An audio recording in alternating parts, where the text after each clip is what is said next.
for lizards this morning, and Logan lifted that big palm frond. And on another palm frond is a scorpion. This is our first scorpion of the trip. Found some frogs last night and a toad. We've seen a bunch of skinks and anoles, but the first scorpion. That's a fairly good sized one. A couple inches long. That's cool. Now I'm gonna see which one it is.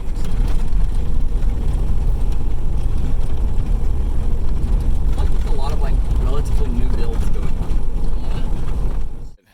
Crooked Tree Swamp Sanctuary, and they have this Jabru Stork, which is fairly, or not. We just saw two way out in the wetlands, but this is a place people come to see them. They're not seen that often in other places, so that's pretty cool. But yeah, this is a northern part of Belize where it's lowlands, and then later this week we'll be going to the central and southern part where it's more mountainous. This is a savanna, a wetland area in a savanna. So this is totally different, tropical savanna, different than what we're going to be seeing in the rainforest areas we'll be going to later on this week. So cool, we'll see. Unfortunately, I'm not going to be able to show you that Jabru Stork is way on the other side of that wetland, but beautiful area. This is a welcoming committee at the park. She's trying to get some food for us, but we don't have any, or he is. Just wants a snack. You want a snack? None of us have any snacks.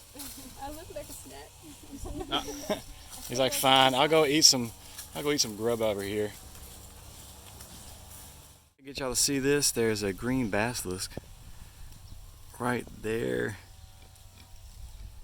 in the center. There it is.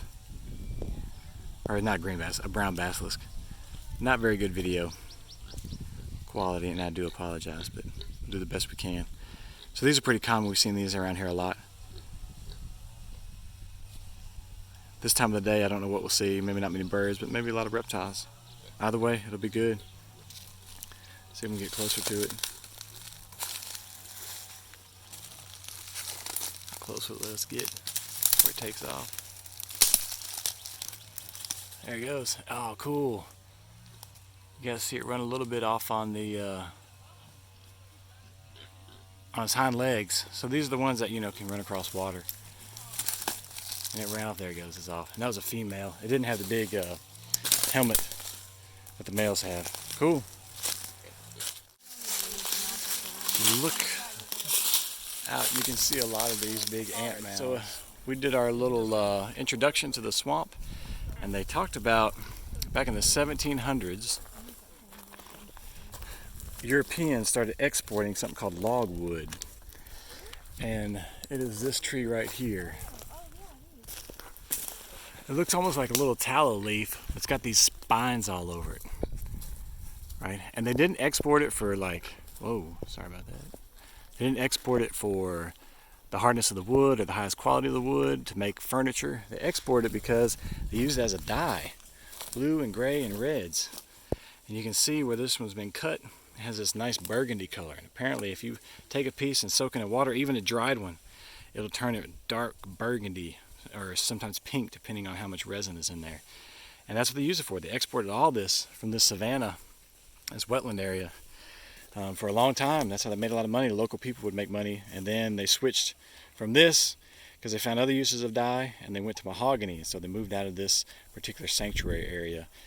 But some of the people that moved up here to harvest and make money stayed. So this is one of the oldest villages in Belize, and we'll be going to check it out a little bit later. So this is logwood. You can even see sawdust. Look at that. Look how pretty red that is. Where it's underneath. Look how red that is. So yeah, they used it for dye. So I took some of that sawdust where they had cut it and put it in my hand, and you can see the liquid's kind of reddish, but you can see here it stained my hand purple. So really dark burgundy, almost purple, stained my hand. So that's probably going to be like that for a while. But that's pretty cool. It's just crazy what people will cut down for, what people will cut down and harvest for some sort of product that they can sell and make money off of. But But they don't do that anymore, thankfully. So logwood's coming back, and mahogany, they give away seeds and they plant plantings every year, trying to get the mahogany population back as well. But yeah, that's logwood. All right, so we're in the protected area, but you can still see this is a fishing trap. Probably catch turtles. The guy said they would eat turtles in this area as well, as we've seen from our friend down the street with a shop. But really pretty. And then there's a wild Mustang up there, if y'all can see it. And our friend the pig, we named her Lassie, so she's taking us around protecting us, is up there too. But there's a wild horse. They run around here a lot. That one's actually looks like it broke free, but that's the second one we've seen just running around free, so that's pretty cool. But yeah, traps. He says the people here will still eat the turtles and they get them out of this wetland here. Also, I don't know how well y'all can see it. Yeah, you can see it. That smoke coming up. So that's from people burning, just randomly burning stuff to get more land to grow or build or whatever it might be. So you see that a lot in the tropics and a lot of different places. Asia, China saw it too, where they just, slash and burn. I don't know if that's for agriculture or pasture land or whatever it might be, but just on the other side of the park, it's happening. He says even they'll come in and still to this day, they'll take mahogany out of the park if they can get in and grab it. Here we come up on this old, well, I don't know if it's old or not, but it's handmade out of fiberglass. You can see the fiberglass fibers in it, and it's still being used. They got the sticks in it to push it out, move it around in that wetland. So, homemade fiberglass boat. That's pretty cool. Maybe they use something else. There's another one up here.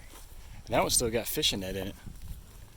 You can see a bunch of oysters and clam, snails. And then, yeah, this one's still being actively used.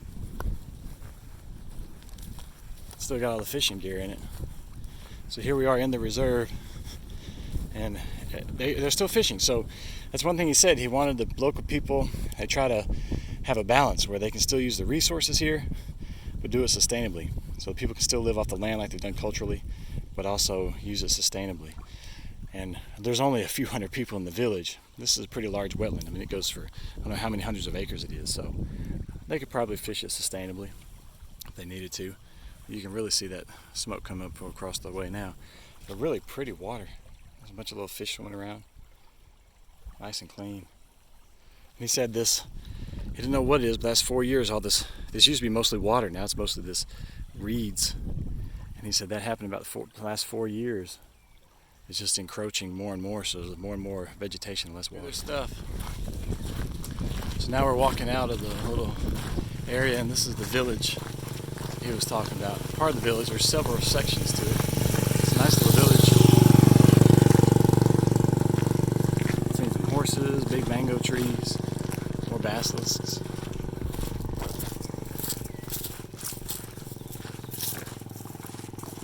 A little iguana here, a little tenosaur. It's fast.